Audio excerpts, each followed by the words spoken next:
আসসালামু আলাইকুম ফ্রেন্ডস, আবারও একবার স্বাগত আমাদের আরসিআর টিভিতে। আমাদের আজকের রেসিপি চিকেন দম বিরিয়ানি। তো চলুন বন্ধুরা, শুরু করা যাক আমাদের আজকের রেসিপি। আমি কিভাবে করলাম এই চিকেন দম বিরিয়ানি।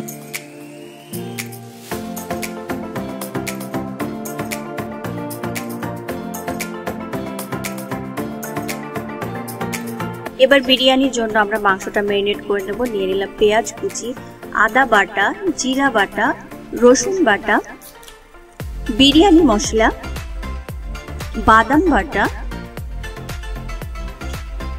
পেঁয়াজ বেরেস্তা করে যে তেল ছিল সেই তেল, ধনেপাতা এবং পুদিনা পাতা কুচি, হলুদ গুঁড়া, মরিচের গুঁড়া, ধনে গুঁড়া, টক দই, লবঙ্গ, গোলমরিচ, দারচিনি, এলাচ, বড় এলাচ, তেজপাতা। আমি এখানে দিয়ে দিচ্ছি পিওর হানি। আপনারা চাইলে এখানে 1 চামচ চিনিও ইউজ করতে পারেন। আর দিয়ে দিলাম লেবু হাফ। এই মাংসটা ম্যারিনেট করে অবশ্যই 3-4 ঘন্টা ফ্রিজে রেখে দিতে হবে। এবার খুব ভালোভাবে আমরা মশলাটা মেখে নেব। দিয়ে দিলাম লবণ। অবশ্যই 3-4 ঘন্টা ফ্রিজে রাখার চেষ্টা করবেন, তাহলে দম বিরিয়ানি বা কাচ্চি বিরিয়ানির যে অরিজিনাল টেস্ট সেই টেস্টটা পাওয়া যাবে। খুব ভালোভাবে আমরা মশলার সাথে মাংসটা মেখে নেব, যেন মাংসের সব পিসের সাথে খুব ভালোভাবে মশলাটা মেখে যায়। এবার আমরা ফ্রিজে রেখে দেব 3-4 ঘন্টা। এবার দিয়ে দিচ্ছি আলুগুলো আমরা খুব ভালোভাবে ভেজে নেব। দিয়ে দিলাম কয়েক ফোঁটা অরেঞ্জ ফুড কালার। আলুটার কালারটা খুব সুন্দর হওয়ার জন্য এখানে আপনারা চাইলে ফুড কালার ইউজ করতে পারেন অথবা হলুদও ইউজ করতে পারেন। হয়ে গেছে আমার আলুগুলো ভেজে নেওয়া। এখানে আমি পানি গরম করতে দিয়েছি। এবার দিয়ে দিলাম লবণ স্বাদ মতো, জিরা 1 চামচ, গোলমরিচ, তেজপাতা 1টা, দারচিনি কয়েক টুকরা, এলাচ, বড় এলাচ, ছোট এলাচ, লবঙ্গ, স্টার এবং জয়ত্রী, 1 চামচ তেল দিয়ে পানিটা ফোটার জন্য আমরা অপেক্ষা করব। পানিটা ফুটে গেছে। এবার আমরা দিয়ে দেব পোলাওয়ের চাল। পোলাওয়ের চালটা আমি ধুয়ে ঝরা দিয়ে রেখেছিলাম, শুকিয়ে গেছে। এবার আমরা পোলাওয়ের চাল দিয়ে দিলাম। দিয়ে চালটা ফোটা পর্যন্ত আমরা অপেক্ষা করব। চালটা ফুটতে থাকুক, ততক্ষণ আমরা মাংসটা রেডি করে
দেখতে কিন্তু বেশ লাগছে। আপনাদের কেমন লাগছে অবশ্যই কমেন্টস করে জানাবেন। আর ভালো লাগলে তো একটি লাইক অবশ্যই দিয়ে দিবেন।